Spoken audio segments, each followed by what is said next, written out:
और एक बात तो तय है कि लगातार इस देश के अंदर जब से मोदी जी के नेतृत्व में सरकार बनी है, तब से लगातार ईडी, इनकम टैक्स, सीबीआई की जो कार्रवाइयां हैं वो केवल विपक्षी दल के लोगों पे की जा रही है। जब तक वो मोदी जी के खिलाफ बोलते रहे, भारतीय जनता पार्टी के खिलाफ लड़ते, तब तक उनकी सारी संपत्तियां कई हजार करोड़ की सीज की गई। 14 महीने पहले भी एक कार्रवाई ईडी की हुई थी इसी तिवारी हाथे पर और तमाम ठिकानों पर। उसका क्या रिजल्ट रहा, उसका क्या परिणाम आया? अगर कोई भी मामला न्यायालय में विचाराधीन है तो बिना न्यायालय के हस्तक्षेप के या बिना न्यायालय के वारंट के किसी की गिरफ्तारी नहीं होनी चाहिए।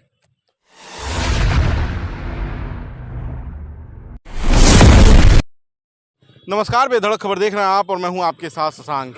गोरखपुर और पूरे उत्तर प्रदेश में कल से सियासत गर्म है और सियासत गर्म होने की जो वजह है वो है पूर्व मंत्री पंडित हरिशंकर तिवारी के परिवार पर ईडी की कार्रवाई। पूर्व विधायक विनय शंकर तिवारी की कंपनी के ऊपर जब ईडी की कार्रवाई हुई तो उसके बाद से पूरे प्रदेश में राजनीतिक माहौल गरमाया हुआ है।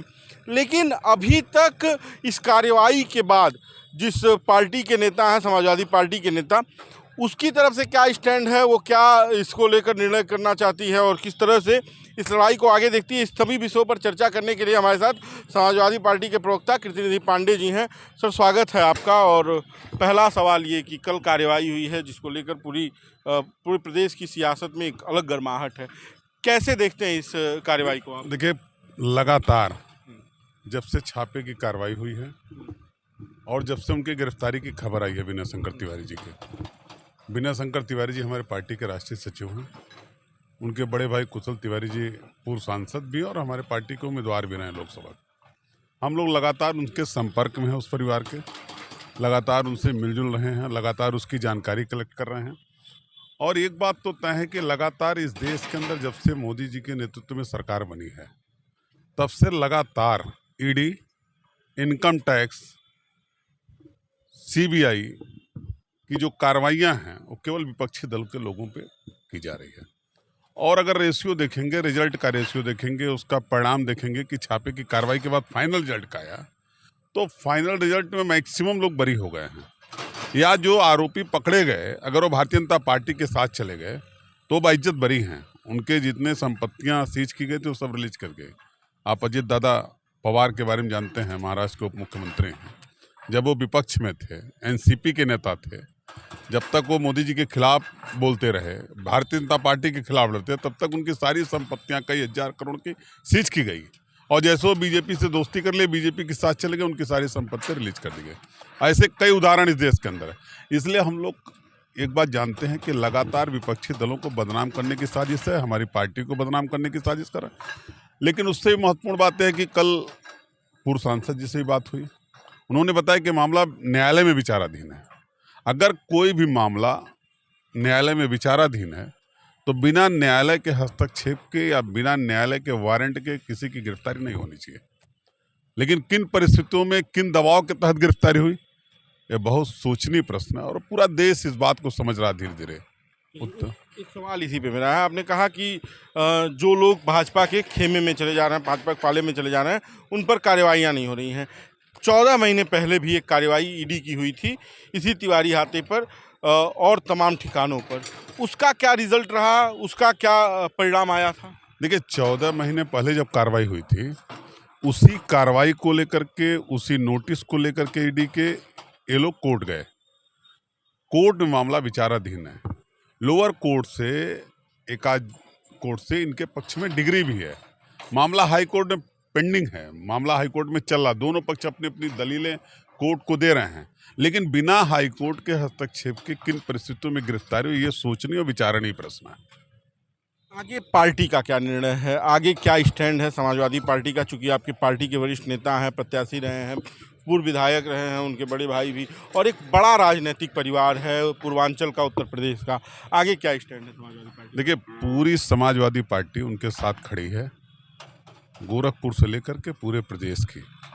हमारे नेता आदरणीय राष्ट्रीय अध्यक्ष अखिलेश यादव जी आज जौनपुर के दौरे पे।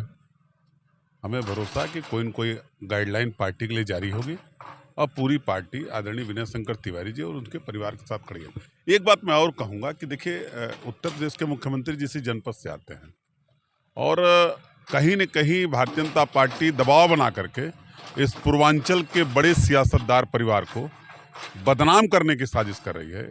इसको ब्राह्मण समाज भी समझ रहा है, उत्तर प्रदेश की आवाम भी समझ रहे हैं और देश के लोग भी समझ रहे हैं। जब आप ये सवाल करते हैं कि उत्तर प्रदेश के मुख्यमंत्री योगी आदित्यनाथ गोरखपुर जनपद से आते हैं, ये जब से कार्रवाई हुई है तमाम लोग इस तरह के सवाल उठा रहे हैं, लेकिन भाजपा का जवाब ये है कि ये केंद्र सरकार की केंद्रीय जांच एजेंसी है, इसमें प्रदेश का कोई हस्तक्षेप ही नहीं है और कार्रवाई इसलिए हो रही है क्योंकि उन्होंने भ्रष्टाचार किया था, उस पर कार्रवाई हो रही है। तो केंद्रीय टीम का प्रदेश से क्या सरोकार? देखिए, केंद्र में कोई कांग्रेस की सरकार तो चल नहीं रही है, न किसी दूसरे अलायंस पार्टी की सरकार चल रही है। अगर उत्तर प्रदेश के मुख्यमंत्री भारतीय जनता पार्टी से आते हैं तो देश के प्रधानमंत्री जी भारतीय जनता पार्टी से ही आते हैं। सरकार तो भारतीय जनता पार्टी की है। और केवल आप उत्तर प्रदेश को क्यों देख रहे हैं? मैं तो कह रहा हूँ, महाराष्ट्र में जितनी छापेमारियां हुई, जब सब के सब बीजेपी के साथ चले गए तो सब के सब आज आज़ाद हैं, आज़ाद घूम रहे हैं, सब बरी हो गए। आसाम के मुख्यमंत्री को, जिसको मोदी जी बेईमान बता रहे थे, जिसके यहाँ लगातार छापेमारी हुई, हेमंत बिस्व शर्मा भी जब जुड़ गए हम भारतीय जनता पार्टी के साथ, वो भी बरी हो गए। तो जो भ्रष्टाचारी इस देश का मोदी जी के साथ है, उनके संरक्षण में, भारतीय जनता पार्टी के संरक्षण में, वो सब बाइज्जत बरी हो जा रहे हैं। उनको यही जांच एजेंसियां जो गिरफ्तार कर रहे हैं वो छोड़ रही हैं। लेकिन जितने विपक्ष में हैं, लोकतंत्र को जिंदा रखना चाहते हैं, लोकतंत्र की आवाज़ बनना चाहते हैं, सदन से लेकर के सड़क तक, उनको सरकार किसी न किसी मुद्दों पर घेरने का काम कर रही है। समय देने के लिए बहुत बहुत धन्यवाद। तो ये थे हमारे साथ कीर्तिनिधि पांडे जी, समाजवादी पार्टी के प्रवक्ता, जिन्होंने बताया कि समाजवादी पार्टी के राष्ट्रीय अध्यक्ष जो भी निर्देशित करेंगे उसके हिसाब से पार्टी कार्रवाई करेगी, कार्यकर्ता इस आंदोलन को आगे बढ़ाएंगे। अब देखना है कि ईडी की इस कार्रवाई के बाद तिवारी परिवार और समाजवादी पार्टी किस तरह का स्टैंड लेती है। बाकी का आप बेधड़क खबर देखते रहिए। इस वीडियो पर आपकी क्या राय है हमें कमेंट बॉक्स में बताइए। वीडियो को शेयर कीजिए। धन्यवाद।